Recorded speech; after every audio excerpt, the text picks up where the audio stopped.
here and had the opportunity to meet ownership, to spend some time with John and Kyle, it all came to reality for me. So to be here is definitely a blessing for me. To be around this talented defense, the players that we have, and the things that we were able to do in free agency and also in the draft, I'm extremely excited and looking forward to the season. So I know you guys have tons of questions, and with that, I'll open up the floor. Steve, obviously, you come here with your own ideas, your own system. When you walk into a place where what has worked or what has been done in the past has worked, how do you balance that, putting your own stamp on the team while just keeping things the way they were? I think you have to embrace the success that they've had here. I think it's a foundation that we all agree we wanted to keep.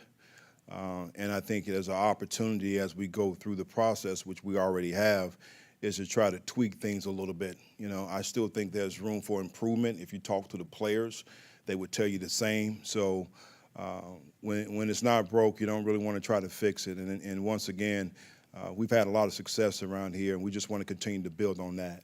Kyle mentioned that one of the things he wanted you to do first was to look back at all 6 years, of this regime and the defense that they had instilled before. What was your biggest takeaway, or what have been your biggest takeaways looking at what the 49ers have done since 2017? Well, I think, and my philosophy is the same. I've always had this. Everything we do starts up front. You know, when you look at how dominant we've been over the years, is because of our defensive line, and we've done a great job building that through the draft. As I just alluded to, we did some great things in free agency this past year. So Kasaric does a tremendous job. He's one of the best in the business at what he does, and he's had a major impact on this defense. So that was really the biggest thing that stood out to me, was just how great we were up front consistently over the years. In the offseason, John Lynch talked about how the defensive line was really stellar back in 2019, and it kind of dropped off a little bit, even though they were ranked number 2 top 5 defense last year. What have you seen from the progress of the defensive line, and then looking forward with the draft picks and the free agent signings? Well, I think, again, you have to go back to personnel, and I think you've seen what we've been able to do for us, drafting certain guys. Ken Law has just been tremendous since I've been here. I mean, the day that I came in on my interview, he was here working out. He has not missed a day of all-season training. So I'm excited to see exactly where he's going to be. The same thing with Drake. Drake has been here all summer, working out, all spring rather, doing the things that he needs to do to improve his game. He's gained a lot of weight. He's in there with Kasaric, and I'm just excited to see exactly what he's going to do and how he's going to progress in his second year.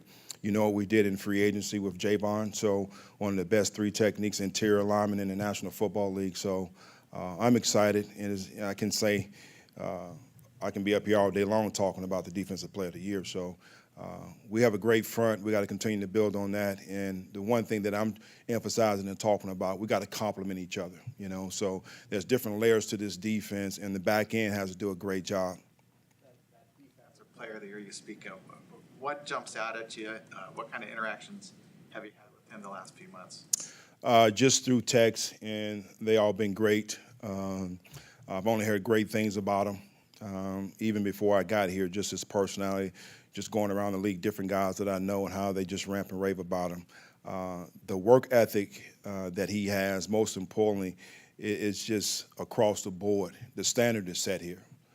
These guys work extremely hard, and I'm so impressed of just watching those guys work. Even in phase 1, I would just watch the individual period and just every day and just see how they work in all 3 levels of the defense. And Bosa is a leader of that. He exemplifies that each and every day.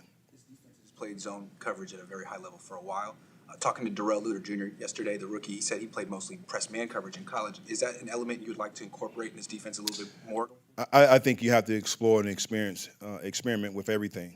My background is diverse in zone as well as man, and I think it can change each week based off your opponent and who you're playing. Do I feel like we have the skill set to play more man? Yes. At times, do I want to be a little bit more aggressive with the talent and athleticism that we have at linebacker? Yes.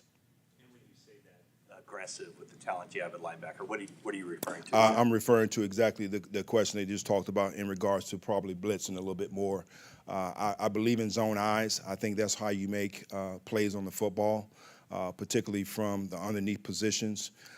So zone is still going to be a high element of what we do, but I feel like we have the skill set and the talent to be able to get in, a guy's face, press man, make the quarterback hold the ball, particularly with our front.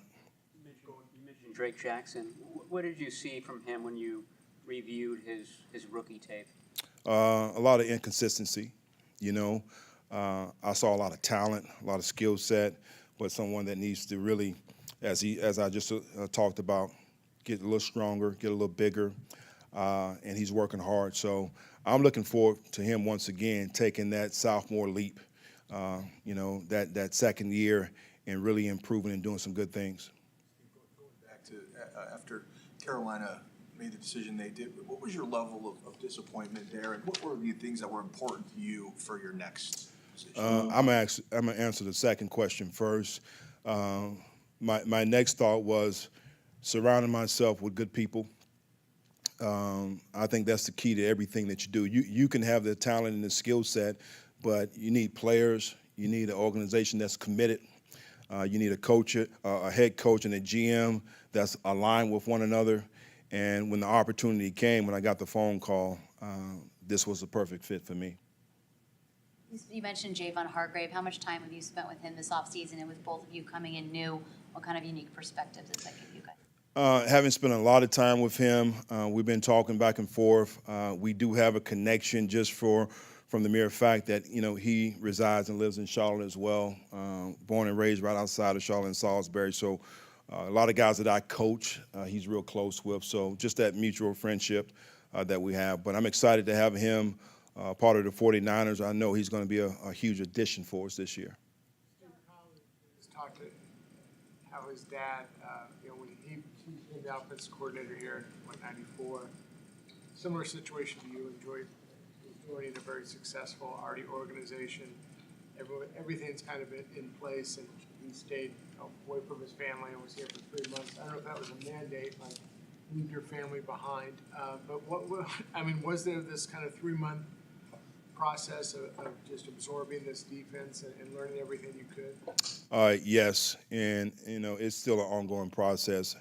The thing that in regards to just making the move in my family, we were all on the same page in this decision. I don't make any decision without really involving my family, so I had total support there. But I think always in the transition of going to a new place, you want to have that extra time just to be able to dive into watching more tapes, staying here late, trying to get to know the guys a little bit more, build relationships. I think that's critical. So that was part of the process. They're on the other side of the ball, but Christian McCaffrey and Sam Darnold, you know them very well from being in Carolina. Well, how do you see their paths going forward here? Well, hopefully they're going to have a lot of success. Both of those guys are extremely talented. I'm glad, that they're on our team. I'm glad we're here together. It was disappointing to lose Christian last year, but he has definitely made a difference here with the 49ers, and I'm glad to be able to be a part of that now. You brought in Hartsfield from Carolina and Oliver.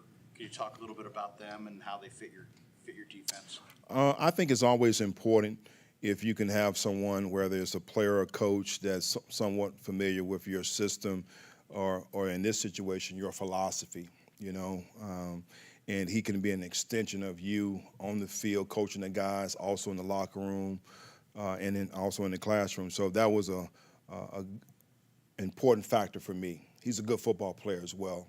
Oliver is someone that I had the opportunity to go against being in that division, and we didn't know exactly what was going to happen in free agency with Jimmy, and when that didn't happen, we wanted to make sure that we sort of got the best, nickel in free agency, and that's what we went out and did. So I'm excited about Oliver. He's long, he's physical, can tackle, can cover.